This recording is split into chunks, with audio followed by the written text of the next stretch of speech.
भगवान सर्वश्रेष्ठ, सर्व आकर्षण है, ऑल ब्यूटीफुल। इनके समान और कोई ब्यूटीफुल नहीं। भगवान का नाम है कृष्ण। कृष्ण वो जो सबको आकर्षित करते हैं, चाहे वो स्त्रियां हो, चाहे वो पुरुष हो, चाहे वो बच्चे हो, चाहे गौ हो, चाहे वो बंदर हो, यहाँ तक कि मेल फीमेल, और तो और जो कामदेव है उनको भी भगवान मोहित कर लेते हैं। और भगवान पूर्ण रूप से ज्ञानवान है, टू द फुलेस्ट ज्ञानवान। उनके द्वारा कही गई भागवत गीता, भागवत, ऋषि मुनि आज भी समझने के प्रयास कर रहे हैं, पर उस रूप से नहीं समझ पा रहे हैं जिस रूप से भगवान ने बताया। चाहे रोज मंथन होता है, रोज भागवत गीता का पाठ होता है, और तो और भगवान हमारे भूत भविष्य वर्तमान सब कुछ जानते हैं, हर जीव का जानते हैं। इसीलिए जब हमारे घर पर कभी किसी नियर एंड डियर वन वाले का डेथ होता है, तो उसकी पूजा के लिए, उस गंतव्य आत्मा की पूजा के लिए सिर्फ नारायण कृष्ण हरि मुकुंद मुरारी की ही सेवा की जाती है, पूजा अर्चना आदि की जाती है। बिकॉज, क्योंकि कृष्ण ही जानते हैं कि ये आत्मा अभी है कहाँ, और इसको, ये जो सामान उनके निवेदन में हमको जो प्रदान किया हम देते हैं, वो कृष्ण ही उस सोल तक पहुंचा सकते हैं और किसी में क्षमता नहीं है। फिर है 5 नंबर है कृष्ण पूर्ण रिनाउंसिएशन। कृष्ण बिल्कुल कभी किसी चीज से अटैचमेंट नहीं होती। ये संसार कृष्ण ने बनाया, लेकिन कृष्ण बोलते हैं मैं इससे लिप्त नहीं। भगवान ने जब ये धराधाम छोड़ने का टाइम आया, भगवान इतना उनका साम्राज्य था, इतना कुछ फैला हुआ था, लेकिन भगवान 2 मिनट में यहाँ से रिनाउंस होकर चले गए। फुल स्ट्रेंथ, भगवान के पास संपूर्ण बल है। सिर्फ 7 वर्ष की आयु में,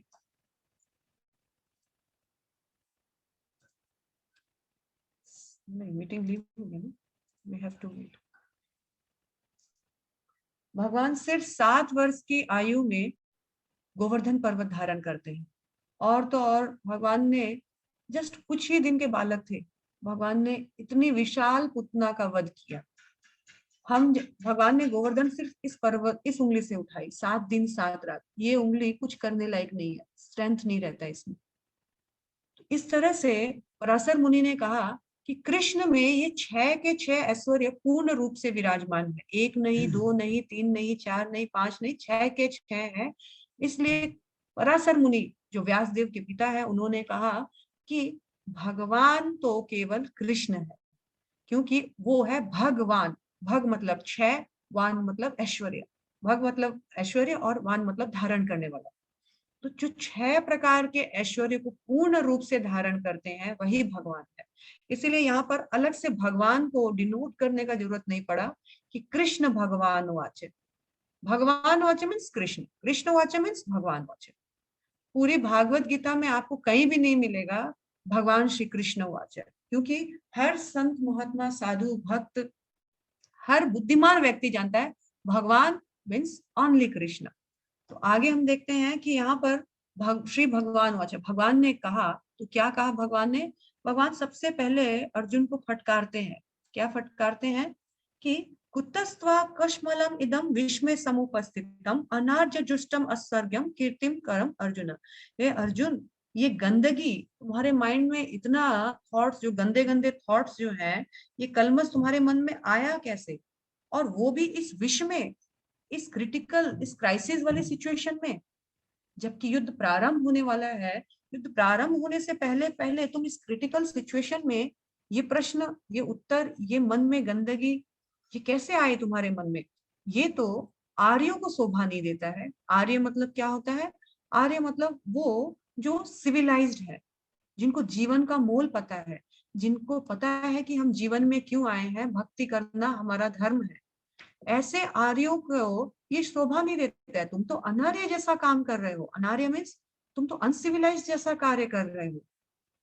तो ऐसा कार्य, अनसिविलाइज्ड कार्य से तुम्हारे मन में ऐसे अनसिविलाइज्ड वचनों के कारण तुम क्या होगा? तुम अस्वर्गम को प्राप्त करोगे, मतलब तुम स्वर्ग से वंचित हो जाओगे। तुम्हारा उन्नति नहीं हो पाएगा और तुमको अकीर्ति मिलेगा। अकीर्ति मतलब तुम्हारा नाम खराब हो जाएगा, अपयश मिलेगा। हे अर्जुन, तुम जैसे योद्धा के लिए ये शोभनीय नहीं है। फिर 3 नंबर श्लोका में हम देखते हैं, तो यहाँ पर नेक्स्ट हम जो स्लाइड दिखा रहे हैं इसमें देखा और एक हमारा है कि भगवान जो है श्रीमद् भागवतम में कहा गया है भगवान कौन है, तो वासुदेव परा वेदा वासुदेव परा मखा वासुदेव परा योगा वासुदेव परा क्रिया वासुदेव परम ज्ञानम वासुदेव परम तप वासुदेव परो धर्मो वासुदेव परा गति। श्रीमद् भागवतम जिस पे इतने इतने भागवत होते हैं, इतने इतने सप्ताह होते हैं, उसमें स्टार्टिंग में ही सेकंड चैप्टर में ही ये बता दिया गया है कि वासुदेव ही परम वेद है, वासुदेव ही परम यज्ञ है, वासुदेव ही परम योग है, वासुदेव ही परम कर्म है, वासुदेव ही सारे शास्त्रों का ज्ञान निचोड़ने का सार है, वासुदेव को समझना, सारी तपस्याओं का सार है भगवान वासुदेव को प्रसन्न करना, सारे धर्मों में परम धर्म है भगवान वासुदेव की संसिद्धिम हरि तोषणम, भगवान को तोषण करना, भगवान को संतुष्ट करना, और सारे लक्ष्यों में वासुदेव को प्राप्त करना ही मनुष्य का एक परम लक्ष्य है। इस तरह श्रीमद् भागवतम में भी सिर्फ भागवत गीता नहीं, भागवतम भी पुष्टि करती है कि भगवान कृष्ण ही सब कुछ है और सब कुछ इस जीवन में करने का अर्थ यही है उन भगवान को संतुष्ट किया जाए, उन भगवान को तुष्ट किया जाए। थर्ड नंबर श्लोका में हम देखते हैं क्लेवम माम समागम पार्था, तो यहाँ पर भगवान बोल रहे हैं कि अर्जुन तुम इस तरह से तुम गंदगी तुम अपने दिमाग में लेकर आए हो, ये आर्यों को सूट नहीं करता है, एक सिविलाइज्ड पर्सन को सूट नहीं करता है। तुम तो इस तरह से नपुंसक, क्लेव्यम मतलब एक प्रकार से गाली है, तुम इस तरह से नपुंसकता को प्राप्त करोगे और ये तुमको शोभा नहीं देता है। इस तरह से तुम अगर सोचते हो कि मैं अहिंसा अपनाऊं या मैं उदारता दिखाऊं कि मैं युद्ध नहीं करूंगा, ये तो तुम्हारे लिए कायरता है, उदारता नहीं है। और चौथे नंबर श्लोका में हम जाते हैं, अर्जुन बोलते हैं कि हे मधुसूदन, मैं किस तरह से भीष्म पितामह या द्रोणाचार्य के साथ युद्ध करूं, ये तो मेरे पूजनीय है, इनके साथ तो वाक युद्ध भी सूट नहीं करता है, मुंह से कुछ अपशब्द बोला हुआ भी सूट नहीं करता है, ये तो मेरे बड़े लोग हैं, तो मैं इनके साथ युद्ध कैसे कर सकता हूँ। और उन्होंने कहा 5वें नंबर श्लोका में उन्होंने कहा इससे तो अच्छा होगा कि मैं भीख मांगकर अपना गुजारा करूं, क्योंकि अगर इनको मारकर मैं राज्य भोगता भी हूं तो इनके खून से सना हुआ सारा राज्य प्राप्त होगा, मुझे सुख नहीं मिलेगा राज्य भोग करके भी।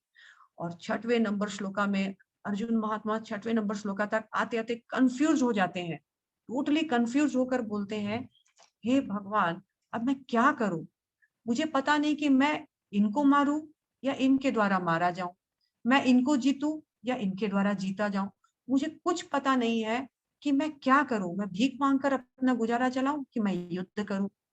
टोटली कंफ्यूज स्टेट में आ गए और अर्जुन को पता चल गया इस कंफ्यूजन को और कोई नहीं दूर कर सकता है, इस कंफ्यूजन को केवल कृष्ण ही दूर कर सकते हैं। और अर्जुन महात्मा ने इस 7वें नंबर श्लोका में कृष्ण को अपना गुरु चुना और कृष्ण से कहा कार्पण्य दोष उपता स्वभाव पृच्छामि त्वां धर्म सम्मूढ़ चेता जत् श्रेयसा निश्चितं ब्रूहि तन्मे शिष्यस्तेऽहं साधिमां त्वां प्रपन्नम्। उन्होंने कहा कि मैं अब पूरी तरह से कंफ्यूज हो चुका हूँ, हे भगवान मुझे नहीं पता चल रहा है कि मैं क्या करूं, क्या सही है क्या गलत है, कृपया आप मुझे अपना शिष्य बनाए और मेरे गुरु बने और इस तरह से मेरे लिए जो निश्चित रूप से सही है वो मत बताइएगा जो मुझे प्रिय है, वो बताइएगा जो मुझे लिए सही है, उस चीज को बताइए और इस तरह से मेरा मार्गदर्शन कीजिए। अर्जुन महात्मा ने गुरु चुना भी, उनको मालूम है कि इस स्थिति में गुरु ही मेरा प्रॉपर मार्गदर्शन कर सकता है। हम इस स्लाइड में देखते हैं कि एक्चुअली आध्यात्मिक जीवन जब प्रारंभ होता है तो आध्यात्मिक जीवन कहाँ तक चलेगा इसका कोई एंड नहीं है, ये जब तक हम आध्यात्मिक जीवन में रहना चाहते हैं तब तक चलता है। लेकिन हम देखते हैं कि बाकी अन्य कोई फील्ड में भी अगर कोई पढ़ना चाहता है तो उसको अच्छा एक ट्यूशन मास्टर गाइड का दरकार होता है, या कोई खेल में अच्छा है तो भी उसको एक गाइड का चाहिए दरकार होता है। हर फील्ड में हमको एक क्वालिफाइड टीचर का दरकार होता है। तो फिर आध्यात्मिक जीवन में, स्पिरिचुअलिटी के मामले में, हम आध्यात्मिक गुरु को कैसे भूल सकते हैं? कैसे उनके बिना आध्यात्मिक जीवन प्राप्त कर सकते हैं? अर्जुन महात्मा के इस मोड़ से, इस डिसीजन से हमको पता चलता है कि गुरु का हमारे जीवन में कितना महत्व का है। जब हमारे जीवन में कंफ्यूजन है तो केवल गुरु, वो भी एक बोनाफाइड गुरु जो परंपरागत आया हुआ है, वही हमारे सारे प्रॉब्लम्स को सॉल्व कर सकता है। आप थर्ड नंबर पॉइंट में देखिएगा, as the saying goes, one who accept himself as a guru accepts a fool for a disciple. यदि कोई सोचता है कि नहीं मुझे गुरु का दरकार नहीं है, मुझे तो सारा गीता भागवत सब कुछ आता है, मुझे कोई गुरु नहीं चाहिए, तो बोलते हैं जो सोचता है कि मैं ही अपना गुरु हूँ, मुझे कोई गुरु का दरकार नहीं है, वो एक मूर्ख शिष्य को अपनाता है। तो अर्जुन को ये रियलाइज हुआ कि मेरे पास जो ज्ञान है, मेरे पास जो धन है, मेरे पास जो भौतिक सुविधाएं हैं, ये मेरे प्रॉब्लम्स को सॉल्व करने के लिए सक्षम नहीं है। तो अभी मुझे क्या करना होगा? तो मुझे एक गुरु चुनना होगा, और उनको सामने कृष्ण से बेटर और कोई गुरु नहीं नजर आया, इसलिए उन्होंने उनके आगे सरेंडर कर दिया, शरणागत हो गए। इन डिफिकल्ट डिसीजंस टेकिंग सिचुएशन, जब हमारा जीवन में ऐसा मोड़ आता है कि जहाँ सिचुएशंस में हम डिसाइड नहीं कर पाते हैं क्या सही है क्या गलत है, तो कहा जाता है कंसल्ट अ प्रॉपर अथॉरिटी। और प्रॉपर अथॉरिटी क्या है? भागवत गीता, भागवतम, या फिर भागवत गीता और भागवतम के बारे में जो जानते हैं आचार्य, गुरु, या भगवान, साक्षात भगवान श्री कृष्ण से हमको उपदेश उपदेश लेना चाहिए। तो साक्षात कृष्ण नहीं आएंगे, इसलिए कृष्ण ने हम सब के लिए अपनी वाणी छोड़ के गए। कृष्ण वाणी के रूप में हमको भागवत गीता देके गए हैं। भागवत गीता सुने, सीखे और अपने जीवन में इंपॉर्टेंट डिसीजंस लेना सीखे। नेक्स्ट हम देखते हैं कि इस तरह से 8वां नंबर स्लाइड में जैसा हम देख रहे हैं कि सुखदेव गोस्वामी परीक्षित महाराज के गुरु बने, और परीक्षित महाराज जीवन के अंत मात्र 7 दिन बचे थे, उन्होंने सुखदेव गोस्वामी को गुरु बना करके प्रॉपर गाइडेंस में अपने स्पिरिचुअल जर्नी को उन्होंने संपन्न किया। 8वें नंबर श्लोका में हम देखते हैं कि इस तरह से उन्होंने कहा कि मुझे, अगर आप मुझे शिष्य स्वीकार नहीं करेंगे तो मुझे और कोई उपाय नहीं दिख रहा है जिससे मैं अपने ये जो परप्लेक्सिटीज है, ये उलझन है, उसको सुलझा सकूं। तो कृपया मेरे गुरु बने और मेरा उद्धार करें। और 11वां नंबर श्लोका से भागवत गीता स्टार्ट होती है। भगवान भागवत गीता का ज्ञान देना प्रारंभ करते हैं। तो 11वां नंबर श्लोका क्या है? श्री भगवान वाच। अब भगवान यहाँ से ज्ञान देना प्रारंभ करते हैं। अब भगवान यहाँ पर गुरु का पद स्वीकार करके शिष्य को ज्ञान दे रहे हैं। और सबसे पहला ज्ञान, जैसा कि मैंने स्टार्टिंग में बताया था, कि यहाँ पर हम देख रहे हैं कि 1 to 10 जो है वो गुरु धारण करने के ऊपर था कंप्लीटली, और अब 11 to 30 भगवान हमको आइडेंटिफिकेशन, हमारी पहचान बताएंगे। तो 11 स्टार्ट हो गया, यहाँ से भगवान पहचान देना स्टार्ट कर रहे हैं कि पहले खुद को पहचानो, फिर क्या करना है सोचना। अगर हम खुद को ही नहीं जानते हैं तो जो भी करेंगे वो सब अंधेरे में तीर मारने जैसा है। और भगवान ने सबसे पहले जो ज्ञान दिया वो है आत्मा का ज्ञान। आत्मा का ज्ञान दिया। श्री भगवान वाचा असोचन अन्व सोचस्तम प्रज्ञावादम भास से। भगवान बोल रहे हैं, अरे तुम तो उस चीज के लिए अफसोस कर रहे हो जिस चीज के लिए मूर्ख लोग अफसोस करते ही नहीं है। तुम शरीर के लिए अफसोस कर रहे हो, मूर्ख लोग शरीर के लिए कभी अफसोस नहीं करते हैं। तुमको जिस चीज के लिए अफसोस करना था उसका तो तुमको ज्ञान ही नहीं है, तुमको तो आत्मा का ज्ञान ही नहीं है। तुम कैसे पंडित हो? ऐसा तुम इतनी देर से पंडित पूर्ण बातें कर रहे थे, ऐसा होगा वैसा होगा, तुम कैसे पंडित हो? तुमको मालूम ही नहीं है किसके लिए शोक करना है और किसके लिए शोक नहीं करना है। तो फिर 12वें नंबर श्लोका में भगवान ने बताया, ऐसा कभी नहीं हुआ है कि ये राजागण नहीं रहे हैं, तुम नहीं रहे हो, मैं नहीं रहा हूं। ये कल भी थे, ये आज भी है, ये भविष्य में भी रहेंगे। जितने भी प्रकार के जो सोल्स हैं यानी आत्मा है, ये सबका इंडिविजुअलिटी या व्यक्तित्व हमेशा बना रहता है। आत्मा का कभी नाश नहीं होता है। और 13वां नंबर श्लोका बहुत इंपॉर्टेंट श्लोका है, जिसमें भगवान बोल रहे हैं, देहिनो अस्मिन् यथा देहे कौमार यौवनम जरा तथा देहांतर प्राप्ति धीरस्तत्र न मुह्यति।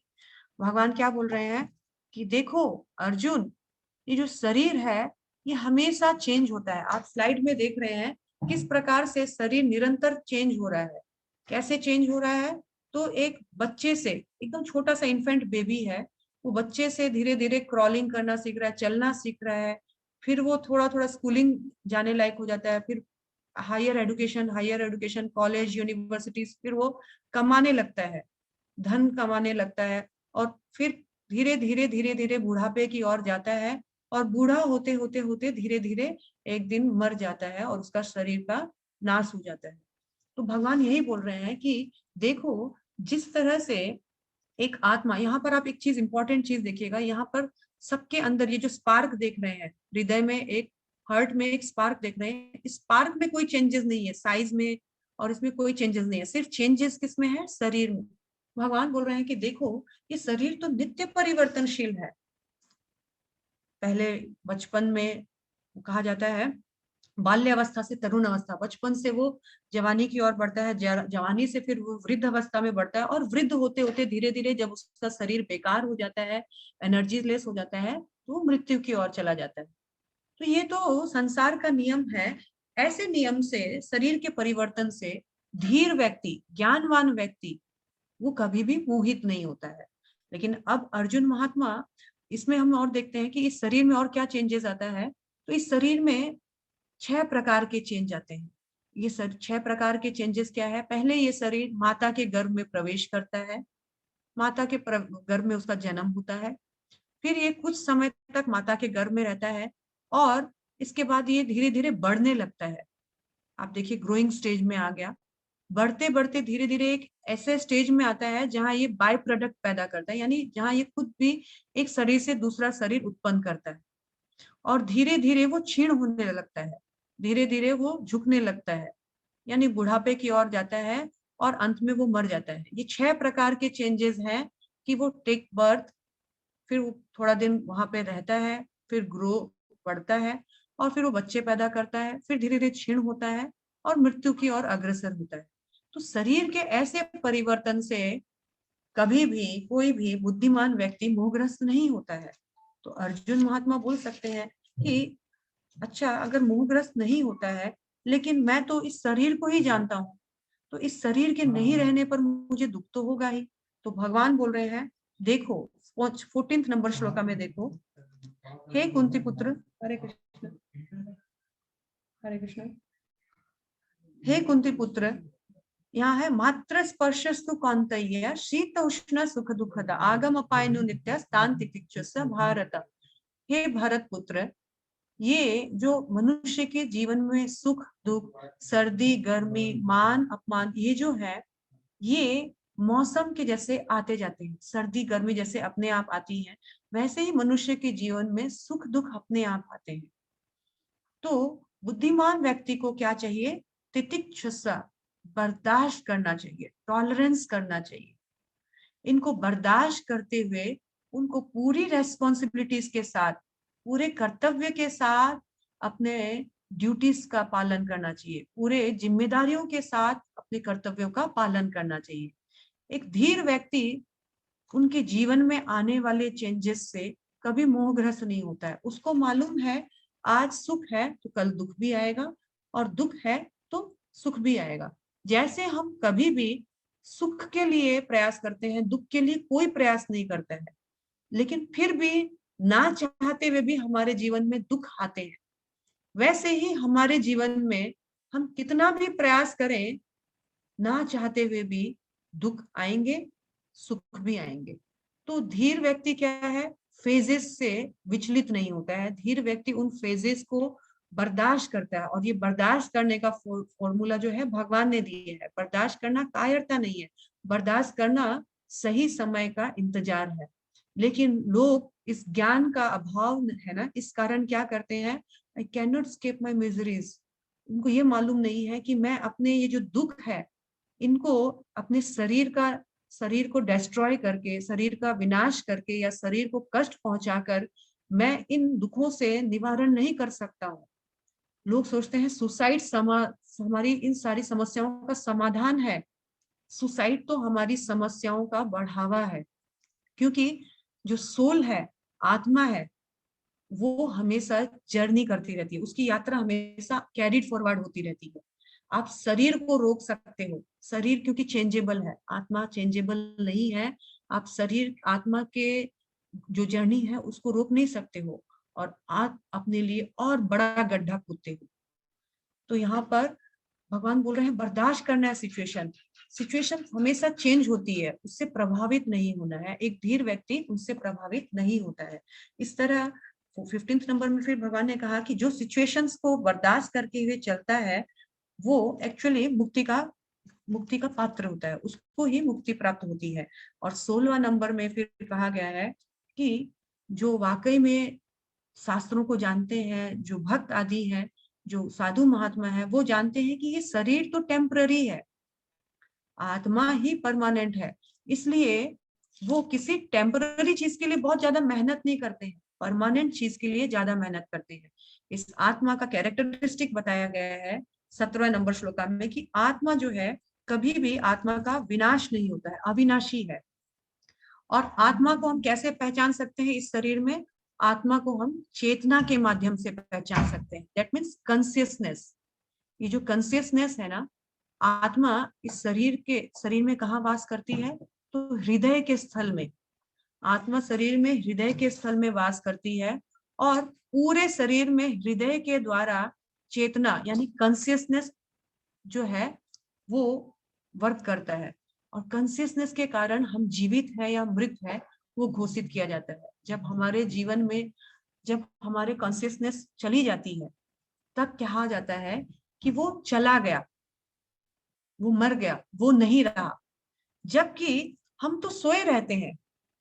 एक एक बच्चा, उसके घर में डिक्लेयर किया जाता है कि दादाजी नहीं रहे बेटा, और वो बच्चा कंफ्यूज हो गया, दादाजी नहीं रहे, दादाजी तो रोज सोते हैं,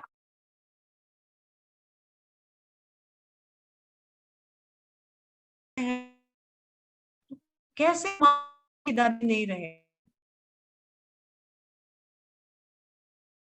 जिस शरीर को वो दादा समझता था, वो शरीर वो दादा नहीं है। इस शरीर में जो चेतना थी, आत्मा, वो एक्चुअल में दादा है। और वो चेतना जब चली जाती है, आत्मा जब चली जाती है, यानी उसमें जब सारा महसूस फीलिंग पावर जब चला जाता है, तो हम कहते हैं वो चला गया। जबकि ये शरीर रहता है, इसका मतलब इस शरीर में कोई ऐसी वस्तु है जो बहुत इंपॉर्टेंट है, और जिसके नहीं रहने से इस शरीर का मूल्य जो है वो जीरो हो जाता है। कितना भी प्रिय हो, उसको जलाना दफनाना पड़ता है, क्योंकि उस एक चीज जो यहाँ पर नहीं है उसके कारण ये शरीर जो है गलने सड़ने लगता है। उस शरीर का कोई वैल्यू नहीं रहता है। और उस एक चीज जिसको हम आत्मा बोलते हैं या चेतना के द्वारा जिसको हम जानते हैं, उस एक चीज की वजह से ये शरीर जो है, सारा धन, सारा संपत्ति, हमारे पास जो भी कुछ है उससे भी ज्यादा मूल्यवान ये शरीर होता है। हम सब कुछ देकर भी इस शरीर की रक्षा करते हैं।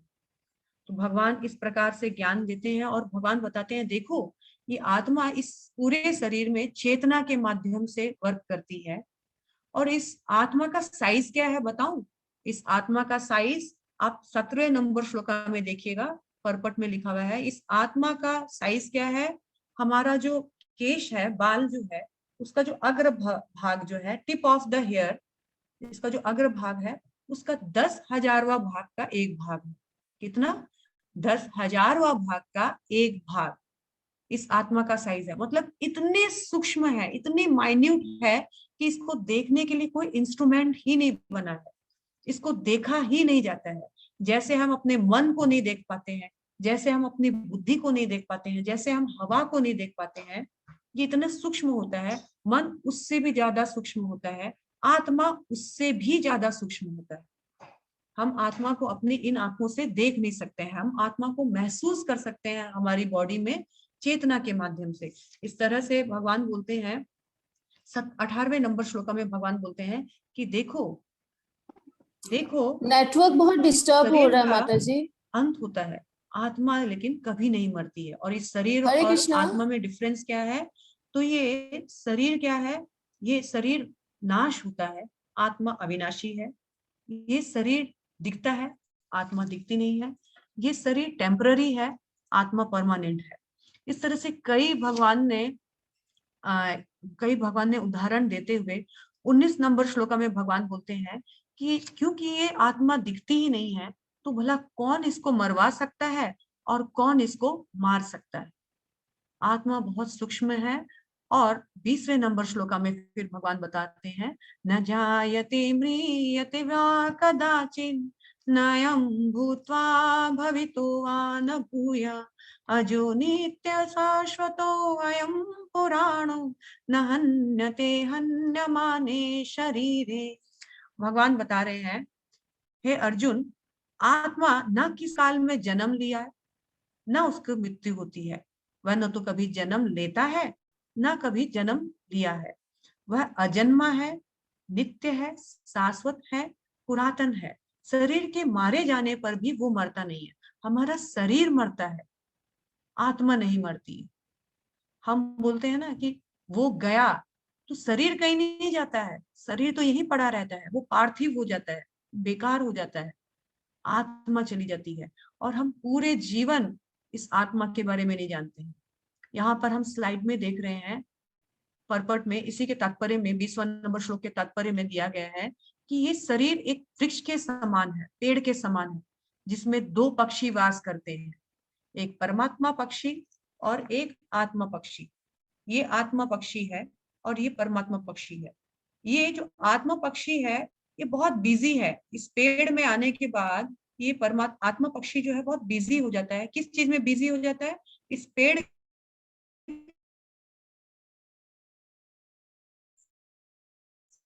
आने में। और परमा पक्षी जो है उनका मेरी तरफ देखे और मैं इसको यहाँ से ले जाऊं, कभी मेरी तरफ देखे मैं इसको यहाँ से बढ़िया जगह ले जाऊं। लेकिन ये इतना बिजी है उन फलों को खाने में, उसके पास टाइम ही नहीं है। कभी खट्टे फल आते हैं तो मुंह बनाता है, कभी मीठे फल आते हैं तो खुश हो जाता है, कभी खुशी कभी गम। इस तरह से इस पेड़ में वो फल खाने में बिजी रहता है, जबकि इस पेड़ में आया था इसके साथ उड़ जाने के लिए। यानी हम जो है इस संसार में ये शरीर मिला था कि शरीर से हम भगवान के साथ अपने संबंध को जान पाए, उनकी तरफ हम मुड़कर उनको भज पाए। लेकिन हम किस लिए बिजी हैं? सिर्फ सुख और दुख खाते रहते हैं यहाँ पर बैठ के। तो भगवान बता रहे हैं कि ये जो शरीर है ना, ये शरीर कैसे है? तो 22वां नंबर श्लोका बहुत इंपॉर्टेंट है। वंसासी जीर्णानि यथा विहाय नवानि गृह्णन्ति नरोपराणि तथा शरीराणि विहाय जीर्णानि अन्यानि संयान्ति नवानि देहि। तो जिस तरह से कोई मनुष्य पुराने कपड़े बदलकर नए कपड़े धारण करता है, उसी तरह ये जो आत्मा है, ये पुराने शरीर को त्याग कर नया शरीर धारण करती है। इस आत्मा के लिए ये शरीर चेंज करना जस्ट वैसे ही है जैसे आप कपड़े चेंज करते हैं। आप कपड़े चेंज करते हैं तो आपको कभी दुख नहीं होता है कि मैं पुराना कपड़ा छोड़कर नए नए कपड़े क्यों पहन रही हूँ। वैसे ही आत्मा को दुख नहीं होता है कि मैं इस पुराने जीर्ण शरीर को छोड़कर नए शरीर के पास क्यों जा रही हूँ। हाँ, आत्मा को थोड़ा मोह जरूर हो जाता है उस शरीर के साथ रहते रहते। जैसे जब हम पुराना कपड़ा छोड़ते हैं, हमको भी मोह हो जाता है कि इतना अच्छा था, तो क्यों छोड़ना है, फट गया, वो पाई नहीं है, डिस्कलर हो गया। वैसे ही आत्मा भी चली जाती है, जैसे जस्ट इनके लिए इतना ही है कपड़ा चेंज करने जैसा। तो नेक्स्ट जो है 23rd नंबर श्लोका है। ये श्लोका आप सब कोई बहुत अच्छे से जानते होंगे, क्योंकि जब हम मरते हैं तो ये न्यूज़पेपर में हमारी फोटो के साथ सबसे पहले ये श्लोक आता है। नैनम छिन्दन्ति शस्त्राणि नैनम दहति पावका न चेनम कलेदयन्त्यापो न शोषयति मारुतः। यानी हमको बताया जाता है, उस न्यूज़पेपर के माध्यम से हमको बताया जाता है, देखो ये शरीर का नाश हुआ है, आत्मा का नहीं। आत्मा के पास नैनम छिन्दन्ति शस्त्राणि, ऐसा कोई शस्त्र नहीं है, विपन नहीं है जो इस आत्मा को काट सके। ऐसा कोई आग नहीं बना है जो आत्मा को जला सके। ऐसा कोई जल नहीं बना जो आत्मा को डुबा सके, और ऐसा कोई हवा नहीं बना है जो आत्मा को सुखा सके या उड़ा सके। आत्मा कहीं नहीं गई है, आत्मा शाश्वत है, सिर्फ शरीर गया है। ये खबर दिया जाता है न्यूज़पेपर के माध्यम से इस श्लोक को बताते हुए, यानी आत्मा शाश्वत है। और इस तरह भगवान ने आत्मा का कैरेक्टरिस्टिक बताते बताते, जब हम देख रहे हैं कि 27 नंबर श्लोक आता है, जातस्य ही ध्रुवा मृत्यु ध्रुवम जन्म मृतस्य च। भगवान ने कहा है जिसने जन्म लिया है उसकी मृत्यु निश्चित है। ये संसार का नियम है, जो आया है उसको पक्का जाना है, लेट या सवेर। और जिसका मृत्यु हुआ है उसको भी वापस पुनः जन्म आना है। यानी भगवान ने भागवत गीता के 27वें श्लोका में बताया है, जातस्य ही ध्रुवा मृत्यु ध्रुवम जन्म मृतस्य च तस्माद अपरिहार्य अर्थ न त्वं शोचितुम अर्हसि। हे अर्जुन, तुम इतना क्यों शोक कर रहे हो? जिसने जन्म लिया है उसकी मृत्यु तो निश्चित है, और जो मरा है वो एक बार पुनः वापस आएगा ही अपने कर्मों के अनुसार। उसने जैसे कर्म किए हैं उस हिसाब से उसको योनि मिलेगी, वो आएगा ही। तो तुम क्यों अफसोस कर रहे हो? अगर तुम सोच रहे हो आत्मा है, शरीर, ये शरीर में मेन इंपॉर्टेंट आत्मा है, तो आत्मा कभी नहीं मरती। और तुम सोच रहे हो कि शरीर है, तो शरीर भी वापस आएगा ही। तुम क्यों अफसोस कर रहे हो? तुमको किस लिए अफसोस करना है तुमको मालूम ही नहीं है। तो भगवान ने इस तरह से आत्मा का ज्ञान देते हुए, और 30वें नंबर श्लोका में भगवान ने कंक्लूजन दिया। क्या कंक्लूजन दिया? हे भरतवंशी, शरीर में रहने वाले देही का कभी वध नहीं किया जा सकता, यानी जो आत्मा है उसका कभी वध नहीं होता। अतः तुम्हें किसी भी जीव के लिए शोक करने की आवश्यकता नहीं है।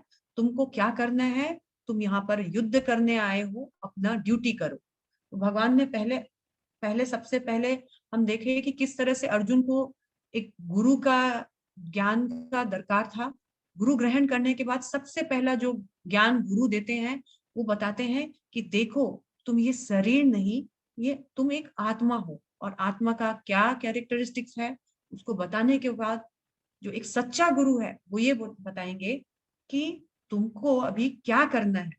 तुमने अभी जान लिया कि तुम सिर्फ शरीर नहीं, तुम तो एक आत्मा हो, तो अब तुमको करना क्या है। तो अब हम आ गए टू रियल ड्यूटीज में।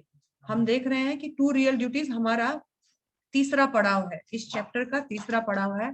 इसी बीच में एक अनाउंसमेंट है कि आप लोग क्लास छोड़कर जाइएगा मत। लास्ट में हमारा क्विज सेक्शन चलता है, जिसमें कि एश्योर्ड गिफ्ट है, एंड फर्स्ट 3 विनर जो है, जिनका फर्स्ट 3 जो डिवोटीज हैं जिनका करेक्ट आंसर आएगा पहले, वो विनर रहेंगे। कल हम किसी कारण से क्विज नहीं कर पाए थे, कुछ टेक्निकल इश्यू हुआ था, तो आज चैप्टर 1 चैप्टर 2 दोनों का होगा। चैप्टर 1 का हम क्लास के बाद करेंगे, चैप्टर 2 का रात को 8 बजे भेजेंगे आपको आपके व्हाट्सएप ग्रुप पे। तो काइंडली आप लोग छोड़िएगा मत क्लास। क्विज कंपटीशन में पार्टिसिपेंट लेकर ही क्लास से आप लोग जाइएगा। तो हम तीसरे पड़ाव में आए, जो कि श्लोका नंबर 31 से 53 तक है। 31 से 53 तक में भगवान बता रहे हैं कि देखो, हमारा 2 प्रकार का धर्म, एक है शरीर के प्रति धर्म जिसको कहा जाता है स्वधर्म, और एक है आत्मा के प्रति धर्म जिसको कहा जाता है सनातन धर्म। तो शरीर के प्रति धर्म में हम लोगों को हमारे परिवार के प्रति, हमारे सगे संबंधी, समाज के प्रति जो जिम्मेदारियां हैं उनको निभाना होता है। और सनातन धर्म में जो आत्मा के प्रति धर्म है उसका हमको कैसे पालन करना होता है? तो उसका हमारा भगवान के साथ जो हमारा पुनः जो खोया हुआ रिलेशनशिप है उसको एस्टेब्लिश करना होता है। यानी कुछ पोर्शन हमको शरीर का धर्म का पालन के लिए, कुछ पोर्शन हमको आत्मा के धर्म के पालन के लिए निकालना ही हमारा 2 रियल ड्यूटी है। इससे क्या होगा? तो इससे हमको दोनों चीज, आत्मा का धर्म और शरीर का धर्म साइड बाय साइड पालन करने का हमको ज्ञान मिलेगा। और जब तक हम लोग आत्मा का धर्म और शरीर का धर्म को साइड बाय साइड पालन नहीं करेंगे, तो 2 टाइप के लोग हम देखते हैं। एक तो होते हैं, कई प्रकार के लोग होते हैं जो कि सनातन धर्म को बिल्कुल ताक पे रख देते हैं, यानी आत्मा के धर्म को बिल्कुल ताक पे रख देते हैं। उनको मालूम ही नहीं है कि आत्मा के लिए कुछ करना चाहिए, और वो इतने ज्यादा अपना भरण पोषण में, रोजी रोटी में इतना व्यस्त हो जाते हैं कि जीवन कमाने में ही लगा देते हैं, और उसको ही समझते हैं कि मेरा जीवन का लक्ष्य क्या है, खाओ पियो मौज करो।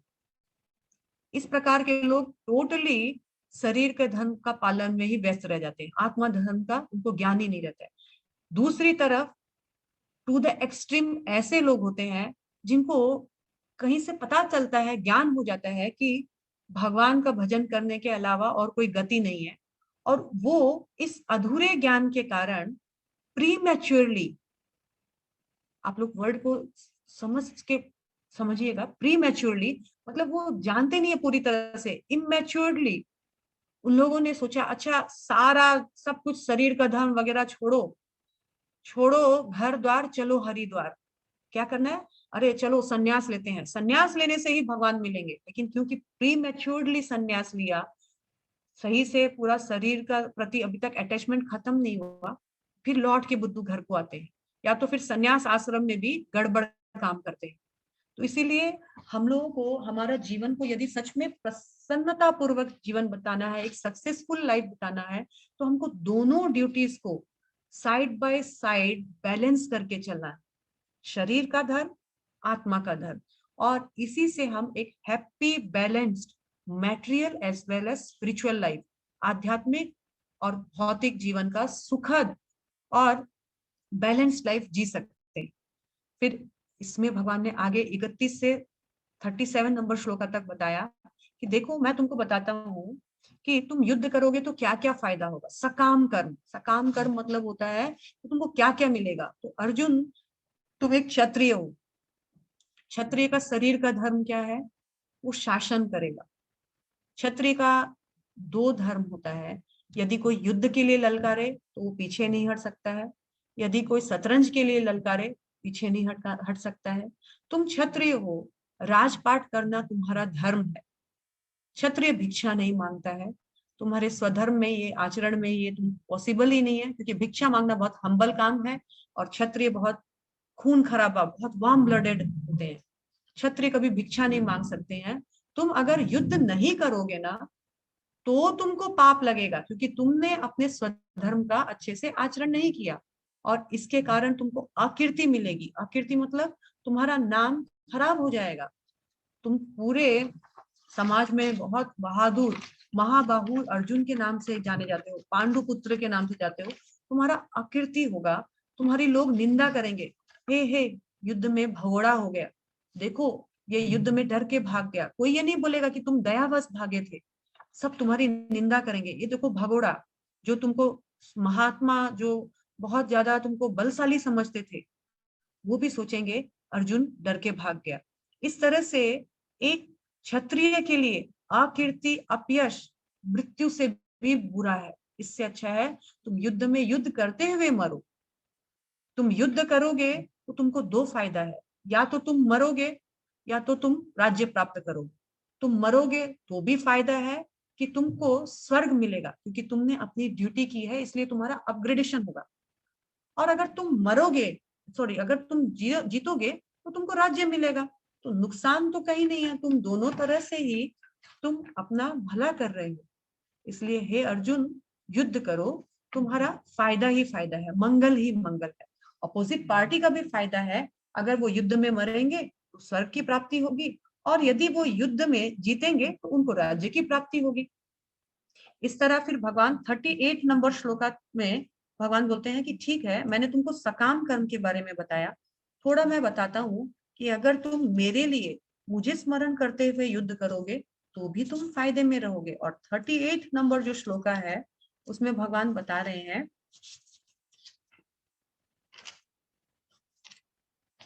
38 नंबर श्लोका में बता रहे हैं, तुम सुख या दुख, हानि या लाभ, विजय या पराजय का विचार किए बिना युद्ध करो, ऐसा करने पर तुम्हें कोई पाप नहीं लगेगा। यानी भगवान बोल रहे हैं कि देखो, तुम without expectation as a matter of duty युद्ध करो। और ये हमारे लिए भी इंस्ट्रक्शन है।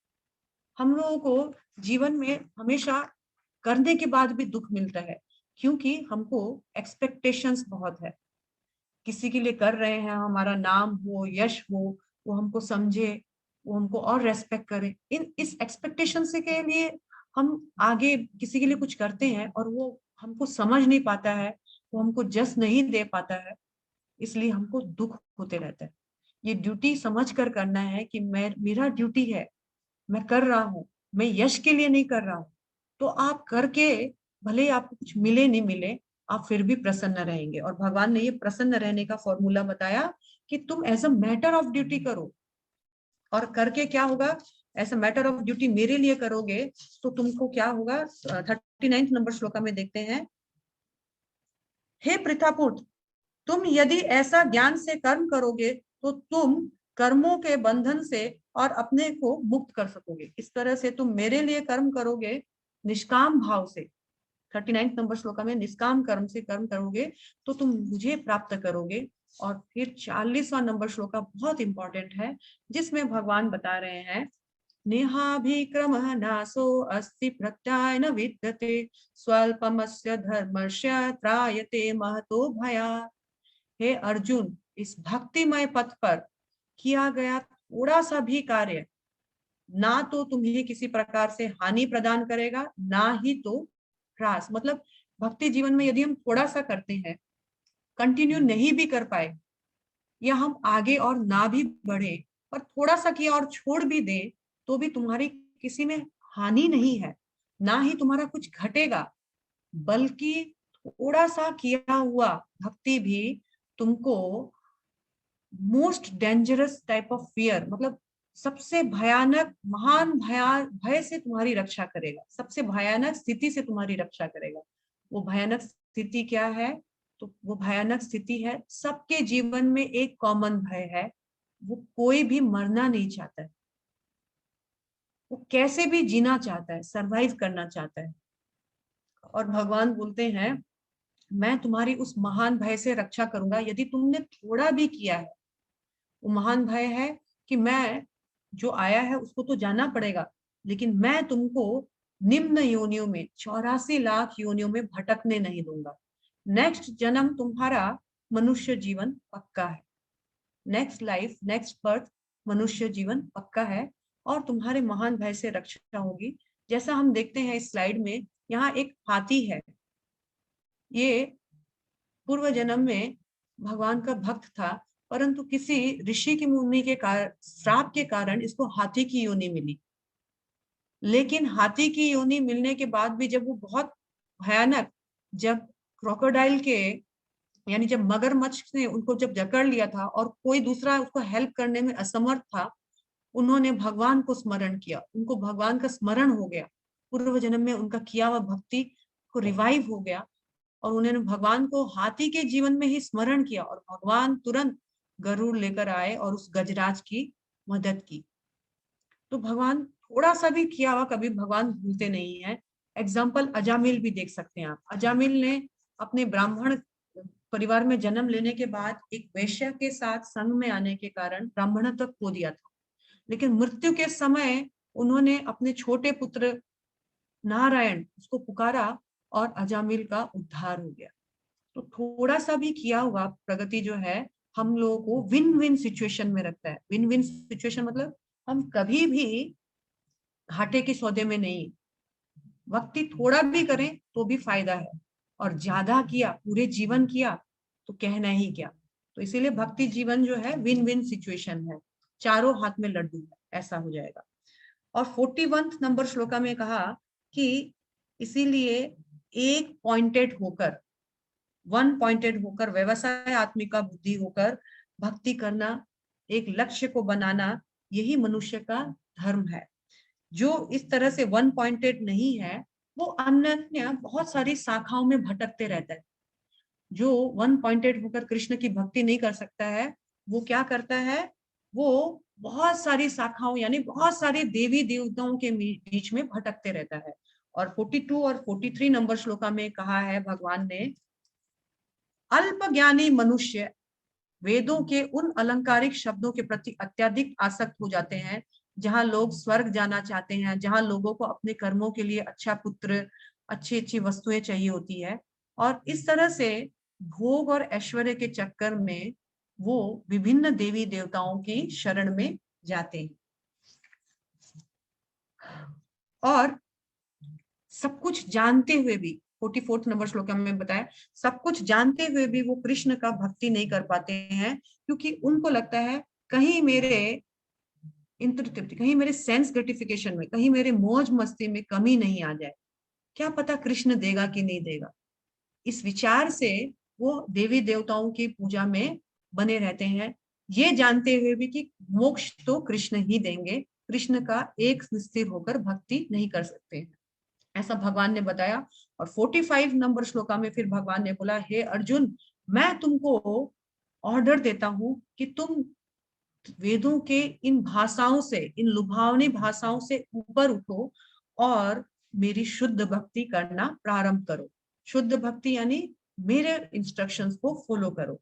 और फिर 46 नंबर श्लोका में बताया गया है कि यावान अर्थ उत्पादेन सर्वथा संप्लोत उत्तके, कहा जाता है कि सारे वेदों का सार है मुझे जानना। जैसे कहा जाता है कि एक कुएं से जितना जल मिलता है वो जल तो तालाब से आसानी से प्राप्त हो सकता है, फिर कुआं खोदने का क्या दरकार है। यहाँ भगवान कृष्ण के पास सब कुछ है देने के लिए, अन्य देवी देवताओं के पास जाने का क्या दरकार है। आपके पास यदि कुआं है, आपके पास तालाब है, तो कुआं क्यों खोदना है। क्योंकि देवी देवताओं को भी जो मिलता है भगवान के थ्रू ही मिलता है। तो यहाँ देवी देवताओं के पास जब हम लोग जाते हैं तो हमारा थोड़ा सा इनडायरेक्ट वर्शिप होता है। हम करते तो कृष्ण का ही वर्शिप है और देवी देवताओं की पूजा से मिलता भी सब कुछ है, लेकिन जो भी मिलता है वो टेम्पररी मिलता है। यानी जब तक शरीर है तब तक हमारे साथ है, और शरीर छूट गया तो कुछ नहीं जाता है साथ में। तो फिर बाद में हमारे परिवार वाले लोग क्या करते हैं पता है, बाद में हमारे परिवार वाले लोग बोलते हैं, अच्छा दीपक जी आपका प्रश्न है शायद, पर हम सारे प्रश्न उत्तर अभी क्लास के बाद लेंगे, और 10 मिनट हमारी क्लास चलेगी, फिर प्रश्न लेंगे। तो हमारे घर वाले पूरे जीवन भर हमको बोलते हैं, अरे काम कर, कर्म ही धर्म है, क्या भगवान भगवान, बुढ़ापा में करना, बुढ़ापा में शरीर काम नहीं करता है। तो फिर हमारे जाने के बाद जब हम ये शरीर छोड़कर चले जाते हैं तो वही हमारे घर वाले लोग हमारे बिहाफ में विष्णु को तुष्ट करते हैं, और सारी पूजा पाठ यज्ञ हवन दान पुण्य जो है सब कुछ नारायण अस्तु करते हैं कि भगवान ये नहीं कर सका इसलिए मैं इसके लिए 11 बोल रहा हूँ, मैं इसके लिए गौदान कर रहा हूँ, मैं इसके लिए तर्पण कर रहा हूँ, मैं इसके लिए हरिद्वार जाकर इसकी अस्थियां, सारा कुछ विष्णु रिलेटेड।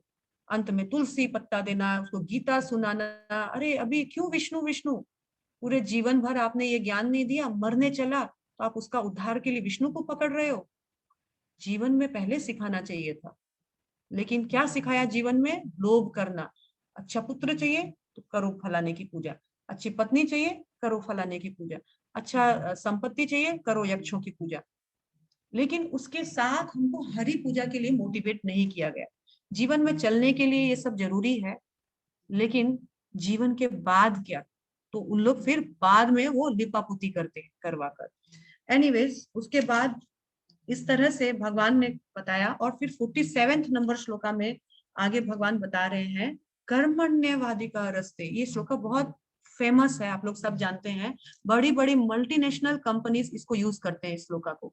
और क्या कहते हैं, तुम केवल कर्म करो, फल की आशा मत करो, फल की आशा मत करो, कर्म करते जाओ, कर्म करते जाओ, मोटिवेट करते हैं। लेकिन सेकेंड लाइन भागवत गीता का कोई नहीं बताता है, माँ कर्म फल हेतु भूमा। कहा जाता है कि आपके पास सिर्फ कर्म करने का राइट है, उसका सक्सेस फेल्यूर भगवान के हाथ में। आप सक्सेस और फेल्यूर के लिए अपने कर्म को रोक नहीं सकते हैं। आप कर्म करो, सक्सेस फेल्यूर मत देखो, ये कंपनी वाले बोलते हैं। लेकिन दूसरा लाइन भगवान जी ने कहा कि आप सिर्फ कर्म कर सकते हो, कर्म के बाद उस कर्म का रिजल्ट और कर्म का जो फेल्यूर है वो आपके हाथ में नहीं है, वो मेरे हाथ में है। मैं आपको दूंगा सक्सेस या फेल्यूर। सिर्फ फर्स्ट लाइन को मोटिवेट करते हैं, डू योर एक्टिविटीज, कर्म करते जाओ और फल की आशा मत करो। भगवान बोल रहे हैं वो फल देने वाला मैं हूँ, जो भी सक्सेस फेल्यूर जो भी मिलेगा वो मैं दूंगा। तुमको ना तो कर्म करने के प्रति आसक्त होना है, ना कर्म ना करने के प्रति आसक्त होना है। इस तरह से ज्ञान देते हुए भगवान लास्ट में 48 नंबर श्लोका में बोलते हैं कि ये जो जय पराजय समस्त आसक्ति को त्याग कर सिर्फ ड्यूटी के लिए कर्म करो, और ये कर्म जो है तुम जब मेरे लिए ड्यूटी के लिए करोगे तो ये कर्म ही तुमको योग से जोड़ेगा, यानी मुझसे जोड़ेगा, भगवान से जोड़ेगा। और इस तरह 53 नंबर श्लोक आते आते भगवान बोल रहे हैं कि तुम दूर से ही सकाम कर्मों को नमस्कार करो, उन कर्मों को जो सिर्फ इस जीवन तक चलेंगे। तुमको साथ साथ में आत्मा का कल्याण का भी सोचना है। अब अर्जुन महात्मा के मन में एक प्रश्न आया 54 नंबर श्लोका में कि ये स्थित प्रज्ञ क्या होता है, ऐसे भक्त को हम कैसे जानेंगे, ऐसे भक्त का क्या परिभाषा है जो कि इस जीवन में सब कुछ करते हुए भी आपको भज सकता है। और भगवान बोलते हैं कि 53 नंबर श्लोका में है, भगवान बोलते हैं कि ऐसा भक्त कभी भी वेदों की अलंकारमय भाषा से विचलित नहीं होता है। वो पूर्ण रूप से सारे ज्ञान को प्राप्त करके, दिव्य ज्ञान को प्राप्त करके संतोष, आत्मा में ही संतोष का अनुभव करता है, संग्रह भाव से कामनाओं, अविचलित कामनाओं से मुक्त रहता है, बहुत टू मच एम्बिशियस नहीं होता है, जो एक मिनिमम एंडेवर से उसको इजीली प्राप्त होता है, उसके साथ साथ आत्मा के धर्म का भी पालन करता है, यानी सनातन धर्म का भी पालन करता है। और इस तरह से वो इस संसार में 3 प्रकार से हमको दुख मिलता है, अपने शरीर से, यानी कोई बीमारी हुई, कभी सर दर्द हुआ, या अन्य जीवों से, समझ लीजिए मेरे पति ने मुझे डांट दिया, या आज घर में सर्वेंट नहीं आया, या स्टाफ नहीं आया, उससे जो मिलने वाला दुख है, या एक मच्छर ने काट लिया, कुत्ते ने काट लिया, अन्य जीवों से मिलने वाला दुख। तीसरा है देवी देवताओं से मिलने वाला दुख। देवी देवताओं से मिलने वाला दुख मतलब कि कभी बहुत भूकंप आ गया, कभी बहुत तेज गर्मी है तो बहुत ज्यादा बारिश हो गई। इस तरह से हम इस संसार में त्रय ताप, 3 तापों से हमेशा ग्रस्त रहते हैं। एक ना एक दुख हमको घेरे हुए रहता है, क्योंकि ये दुख है, ये संसार है दुखालय। दुखालय मीन्स दुखों का घर। भगवान ने जब ये संसार बनाया तो बता दिया दुखालयम अशाश्वतम, दुख का घर है और ये टेम्पररी है, परमानेंट नहीं है।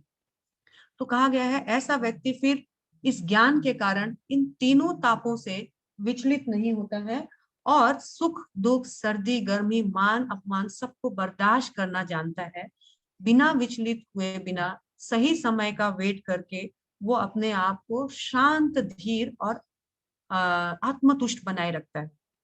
तो उनको और एक लक्षण बताया कि इस तरह का जो होता है भक्त, वो क्या होता है, तो वो कछुए के समान होता है। कछुआ क्या करता है, तो one who is able to withdraw his senses from sense objects is firmly fixed in perfect consciousness.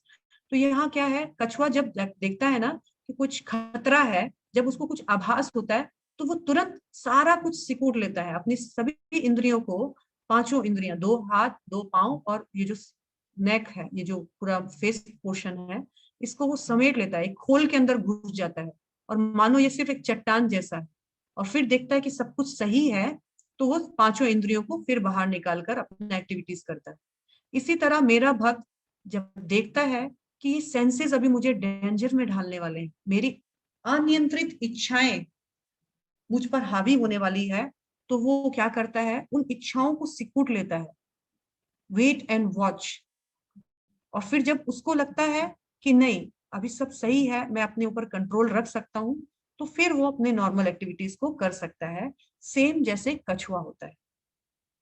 तो कछुए के साथ एग्जाम्पल लेकर आगे उन्होंने कहा कि देखो बड़े से बड़े ऋषि मुनि भी केवल ध्यान से या केवल कंट्रोलिंग सेंस को कंट्रोल करने का जबरदस्ती से जो कोशिश करते हैं, तो वो भी कई बार हार जाते हैं। जैसे विश्वामित्र मुनि का हमने यहाँ पर एग्जाम्पल लिया है कि मेनका ने, विश्वामित्र मुनि बहुत कठोर तपस्या कई सालों से कर रहे थे, लेकिन मेनका आकर जस्ट मेनका का पायल का रुंझुन रुंझुन सुने और इनका तपस्या भंग हो गया और इन्होंने मेनका के साथ संग किया, इनकी तपस्या तुरंत भंग हो गई। तो कहा जाता है सिर्फ सिर्फ कृत्रिम उपायों से, सिर्फ जोर जबरदस्ती अपने सेंसेस को कंट्रोल नहीं किया जा सकता है।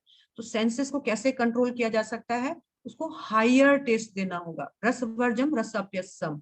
तो कहा जाता है हायर टेस्ट कैसे दिया जाएगा, सेंसेस को रोकना नहीं है, सेंसेस को क्या करना है, एंगेज। हमारी आंखों को देखना पसंद है, आंखों को इस तरह से भगवान संबंधित वस्तुओं में एंगेज कीजिए।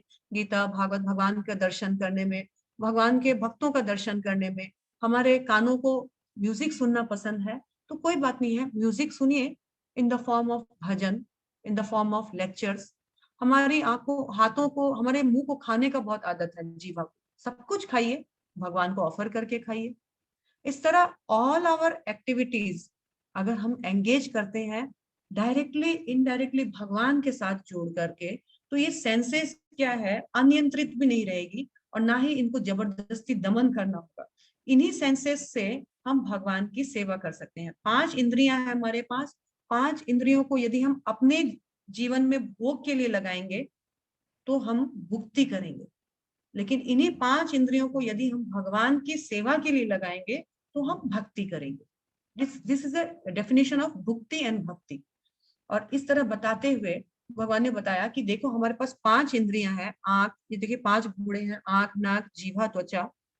इनको यदि हम कंट्रोल, ये लगाम है और पीछे है मन, बुद्धि, ये लगाम मन है, पीछे है बुद्धि, और इसमें आत्मा सवार कर रहा है। ये शरीर एक रथ है, 5 इंद्रियों से जुड़ा हुआ है।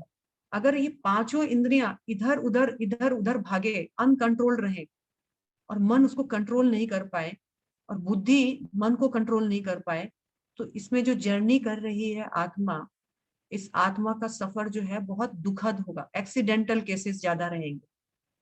लेकिन यदि ये सारी सेंसेस कंट्रोल्ड है माइंड के द्वारा, और माइंड बुद्धि के द्वारा कंट्रोल्ड है, तो इसका जो सफर है बहुत सुगम हो जाएगा। और इस तरह बताते हुए लास्ट में भगवान बता रहे हैं कि देखो मनुष्य इन सेंसेस के कारण ही पतन की ओर गिरता है। 8 स्टेप्स ऑफ पर्सनल डिस्ट्रक्शन, आदमी खुद अपने इन 8 कारण के कारण आदमी का पतन होता है। तो 62 एंड 63 नंबर श्लोका का हम ये आपको स्लाइड दिखा रहे हैं। ध्यायतो विषयः पुंसा संगस्तेजोपजायते, संग संजायते कामा, कामात् क्रोध विजायते। एंड 63 इसके साथ जुड़ा हुआ है। क्रोधात् भवति सम्मोहा, सम्मोहा स्मृति भ्रम, स्मृति भ्रंशात् बुद्धिनाशो, बुद्धिनाशात् प्रणश्यति। तो क्या कहा गया है, जब कोई व्यक्ति किसी अपने आंख से या कान से या जीवा से या स्किन से किसी चीज के बारे में, अपने सेंस ऑब्जेक्ट के बारे में कंटेम्पलेट, सोचते रहता है, सोचते रहता है। एग्जाम्पल हम लेते हैं, एक लड़का, उसको एक लड़की बहुत पसंद आ गई। एक एग्जाम्पल, आप किसी भी दूसरे एग्जाम्पल के साथ इसको रिलेट करके देख सकते हैं। एक लड़के को एक लड़की बहुत पसंद आ गई, आंख से उसने देखा, और उस आंख से देखने के कारण अब वो उसको मनन कर रहा है, घर आ गया लेकिन उसके विचार उसके बारे में चल रहे हैं, और धीरे धीरे उसका संग करने लग गया, उससे अटैचमेंट होने लग गया। अब उसके अंदर काम उत्पन्न हो गया, डिजायर उत्पन्न हो गया उस लड़की को प्राप्त करने का।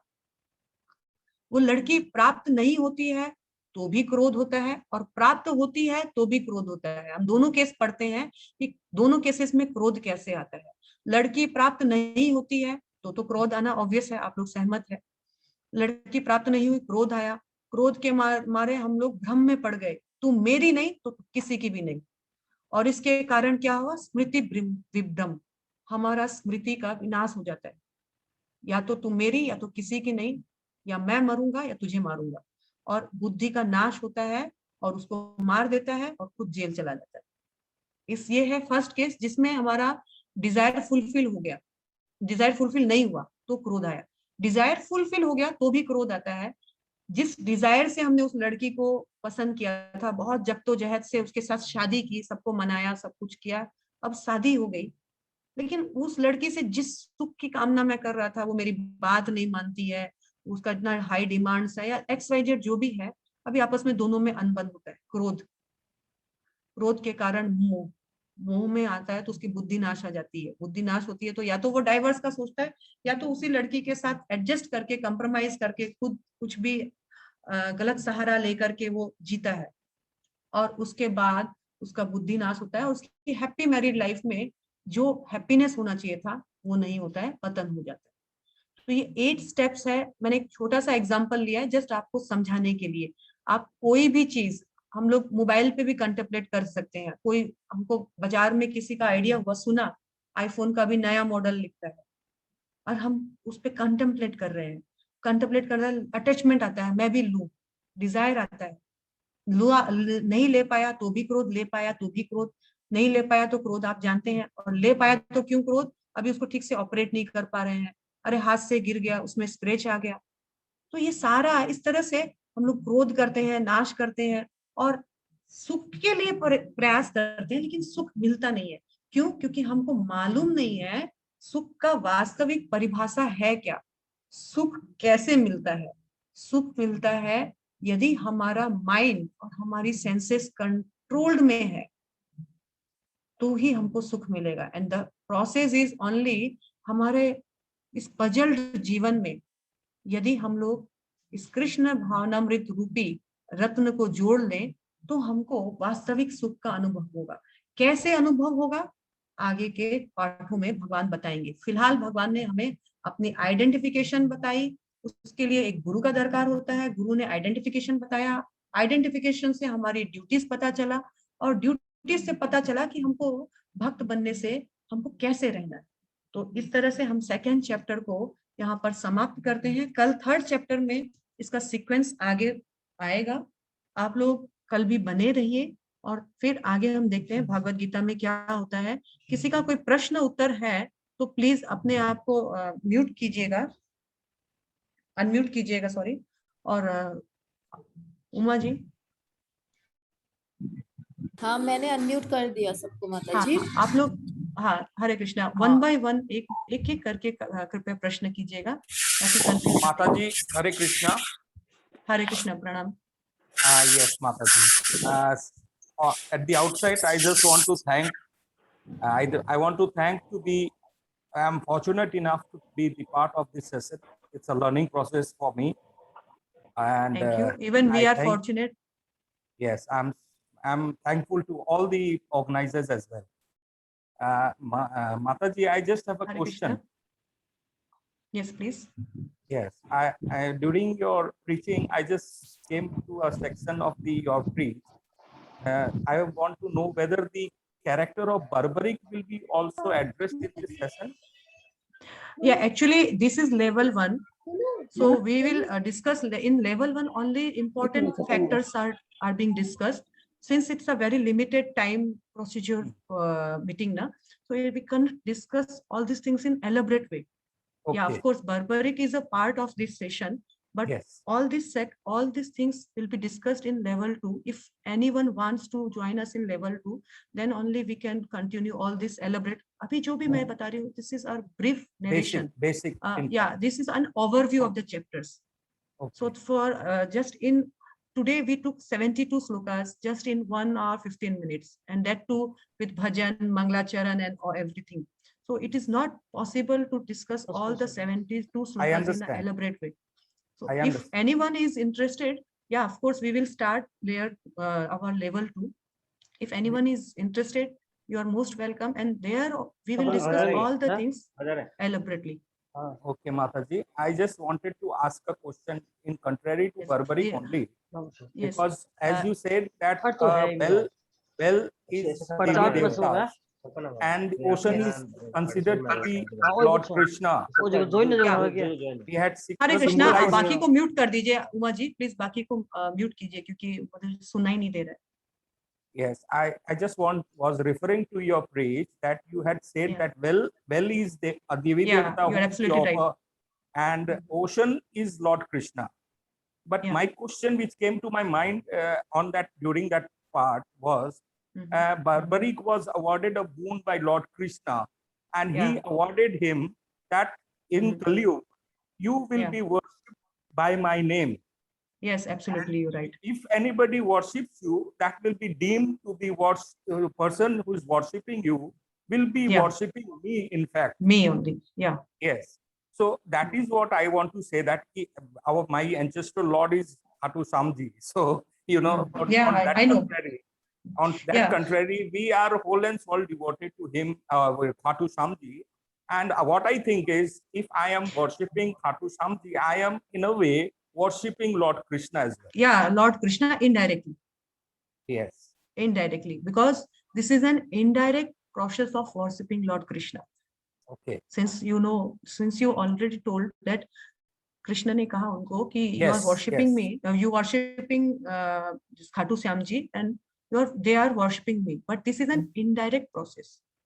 Yes. So the devotees, in further chapters we will come to know that the devotees avoid indirect process and they go for direct process, because even barbaric will be pleased if we will directly worship Krishna. Okay. In later parts of our chapters we'll come to know about these things. Okay. Okay. Thank you, Mataji. So please be continue with us so that all your Yes. confusions could be cleared. Yes, And it's very thank you for educating. asking such a beautiful question. Thank you. Hare Krishna. Sunaina ji wants Mataji. Hare Hare Krishna माता Hare जी। Krishna Hare ma'am. Krishna. हरे कृष्ण माता जी, मेरा नाम हाँ, हाँ, सुनैना जैन सुनैना। है। हरे कृष्ण। माता Thank ji, you. एक प्रश्न है मन में, बहुत देरी से चल जी। रहा है मेरे मन में। आपने जो जी। आत्मा के बारे में बताया, जो आपने कहा कि वो एक शरीर से दूसरे, आप म्यूट हो गए, सॉरी, आप म्यूट हो गए, प्लीज अनम्यूट हुइए।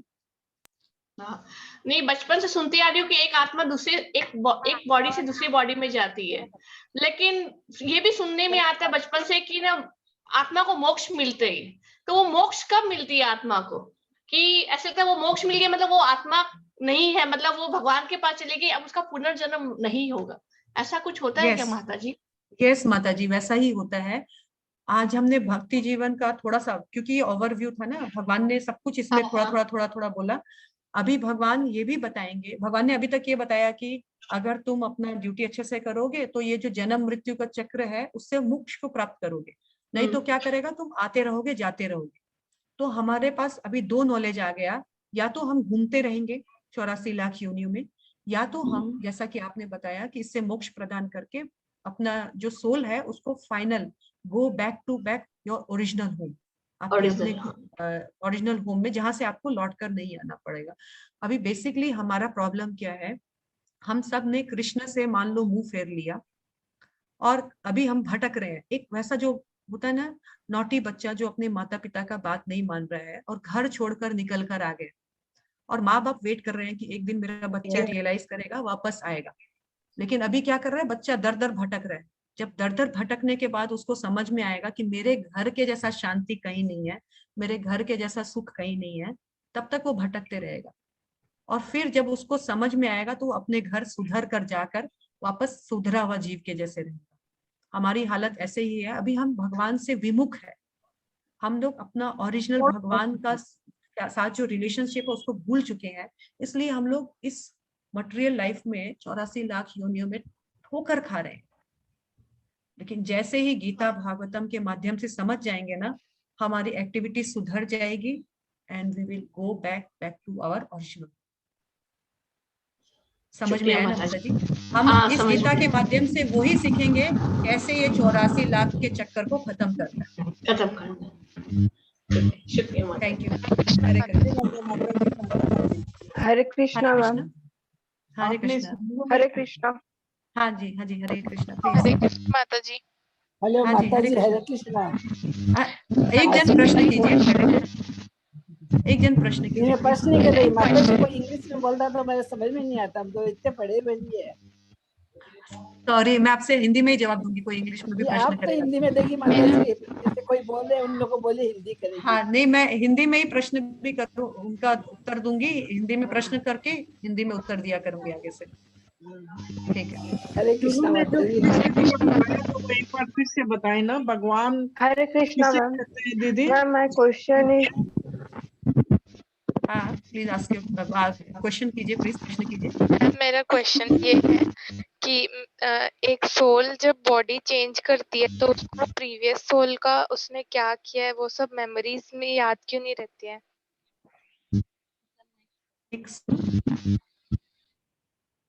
आपके इश्यूज हैं मैम? अब आपके वॉइस ब्रेक हो गई कम्प्लीटली। मैम अब आप चैट बॉक्स में नहीं, हाँ अभी ठीक है, पूछिए। हाँ, मेरा क्वेश्चन ये था कि जब सोल बॉडी चेंज करती है तो उसको प्रीवियस बॉडी के बारे में कुछ भी पता क्यों नहीं, मतलब याद क्यों नहीं रहता है मेमोरी में उसके?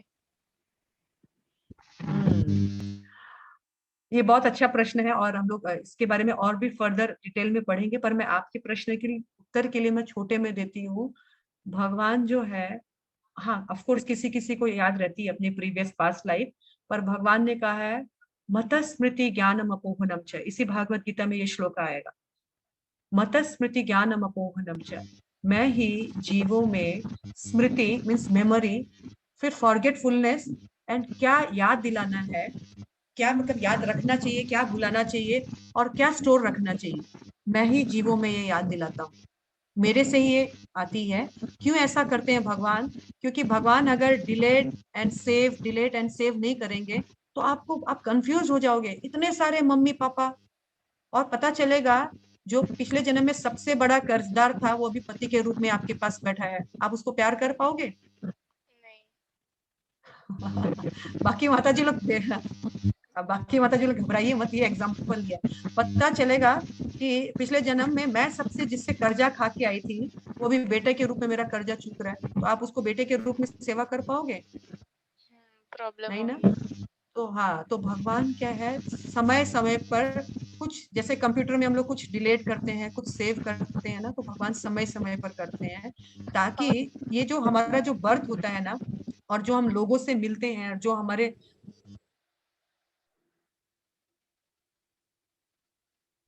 इनके साथ बहुत लेन, हरे कृष्ण आवाज आ रही है मेरी, अगर लेन देन नहीं होता तो हम इकट्ठे नहीं होते, तो उस लेन देन को, कर्जा को चुकाने और प्लस माइनस करने के लिए बुलाना बहुत जरूरी है। तो सामने अगर पता चले ये बीबी, अरे ये तो वो थी, तो हो गया, सातों जन्म वाला जो वो है ना, सात फेरों के साते वचन, वो वाला कहानी फिर तो गाना ही नहीं बनता। सही बात ओके, है। Yes yes, thank you ma'am. Next कोई एक लास्ट श्लोक का लास्ट एक क्वेश्चन देंगे हम, फिर हम लोग प्लीज करेंगे। हाँ जी, हरे कृष्ण। एक सवाल है मेरा। हरे कृष्ण माता जी, 40वां नंबर श्लोक में आपने बोला कि भगवान का स्मरण नेहा करेंगे। विक्रमनासो। हाँ, तो उससे डेफिनेटली हम लोग मनुष्य योनि ही मिलेगा नेक्स्ट। तो ये गज जो Yes. था, ये तो पिछले जन्म में भी बहुत भक्ति किया था ना, तो इसको फिर गज योनि मिल गया। ओके, मैंने बताया ना, इनको एक ऋषि मुनि का श्राप मिला था, पर श्राप मिलने के बाद भी आप देखिए, इनको भक्ति के प्रभाव से हाथी की योनि में भी भगवान का स्तुति स्मरण रहा, पिछले जन्म में किया हुआ था तो, और उस हाथी की योनि से बोलने के,